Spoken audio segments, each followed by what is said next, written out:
হে আমার প্রিয় রব, আমি সত্যিই খুব ভেঙে পড়েছি। ভেঙে ভেঙে কেমন যেন এক অস্থির মানুষ হয়ে গেছি। আমার জীবনটা আর আগের মতন চলতে পারছে না। সবকিছু কেমন যেন অন্ধকার, দিশেহারা, নিঃশব্দ হয়ে আছে। হাসি মুখে লুকিয়ে রেখেছি এক সমুদ্র কষ্ট।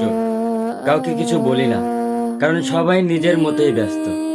তবে আপনি জানেন রব, আমার ভাঙা মনের প্রতিটা শব্দ। আপনি তো ভালো করেই জানেন আমি কতটা অসহায়। হে আমার রব, আমি আর পারছি না। এই ভাঙা মন, ক্লান্ত চোখ, সবকিছুর ভারে যেন বুক চেপে ধরে আছি। আপনার দয়া ছাড়া আমার আর কোনো কিছুই নেই। আমাকে ধৈর্য ধরার তৌফিক দিন। এই কষ্টগুলো সহ্য করার শক্তি দিন। আপনার ফয়সালায় রাজি থাকার হিম্মত দিন।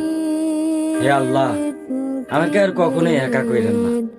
আপনি ছাড়া কেউই বোঝে না আমার এই নীরব কান্না।